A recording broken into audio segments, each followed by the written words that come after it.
The Volleyball Nations League comes from Rio De Janeiro, Brazil, all the way to Chicago, Illinois this week for week 2. 5 new additions to the US men's national team's roster, and some big names making the journey to Chicago. No other intro needed, let's dive right into this one.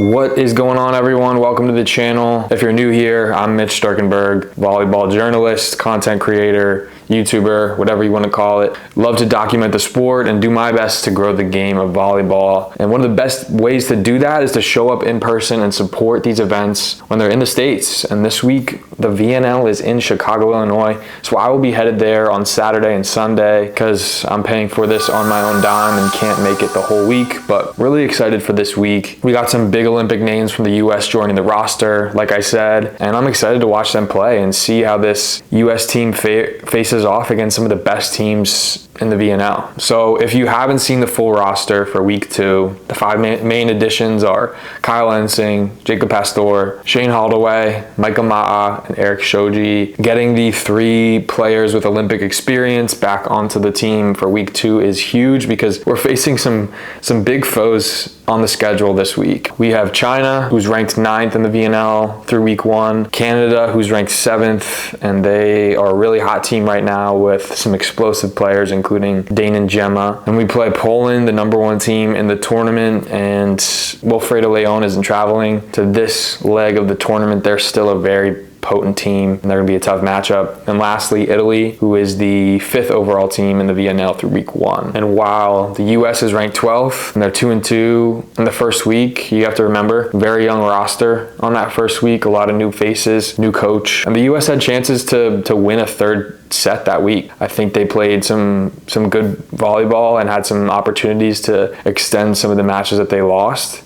I think the Slovenia one in particular, they could have played better down the stretch and maybe won that one. Ukraine seemed like they were locked in and they were dominant in that match, so I don't really see a way how we would have won that set, but bottom line is we're 2-2 headed into week 2, and we got a chance to come up with some upsets. My predictions for this week, I think on the 25th when we play China, we win 3-1. Not sure who's going to start from the roster. I'd like to think that Quinn Isaacson, the Ball State alum and Chicago native, might get the start because it is his hometown and he had that week 1 experience. I know Ma'a is still kind of coming back from injury a little bit, so I kind of see them splitting time this week in week 2, but I think we have a good chance to beat China in week 1 in match 1 of this week. The second match is against Canada. I think we fall in 4 sets, 3-1. They played great in week 1. They have some fantastic players. Talked about Gemma, some other guys on that roster that are really lethal as well. And it really depends on who we throw out there for our team, but I think we'll compete. I just think they're a little bit better than us, playing a little bit more consistent. The third match on the 28th, I will be at that one. One I definitely didn't want to miss is the US against Poland, a rematch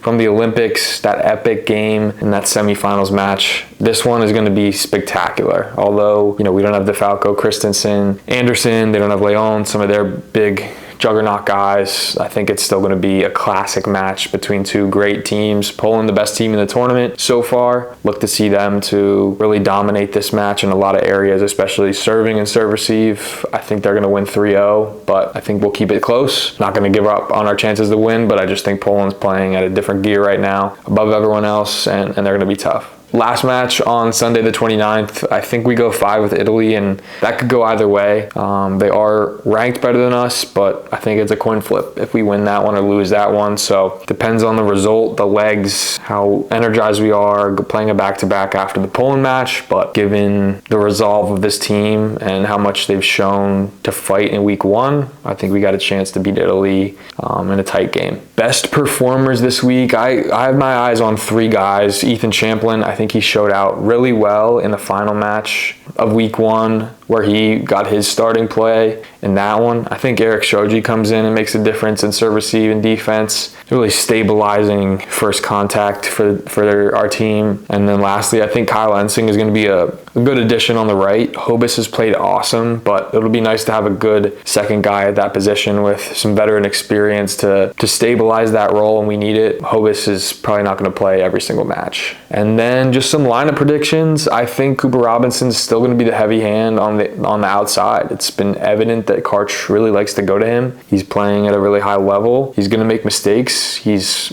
you know, a 22-year-old young superstar, but I expect him to have 20 plus attempts in every game minimally, especially depending on how many sets we go. It could be a lot more than that. I'm really excited to see Mike Ma get some time. I think it's going to be two set between him and Isaacson. I don't believe we'll go that 5-2, kind of 6-2 late substitution lineup that Karch tinkered with in week 1 with Andrew Rowan and Quinn Isaacson, but I think these guys are just, you know, 5-1 setters. And deservedly so. And then lastly, the hometown boys, Isaacson and Jendryk. Excited to see them playing back in their home state. I know it always means a little bit more when you're playing in your home state, in your hometown, an area that's familiar to you. So really excited to see them take the court with, I'm assuming, tons of fans in the crowd cheering them on as well.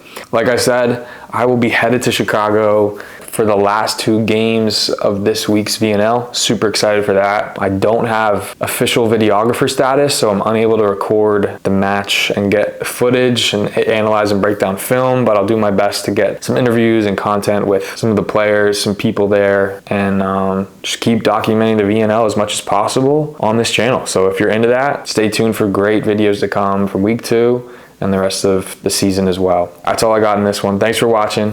And we'll see you guys in the next one or in Chicago. Peace.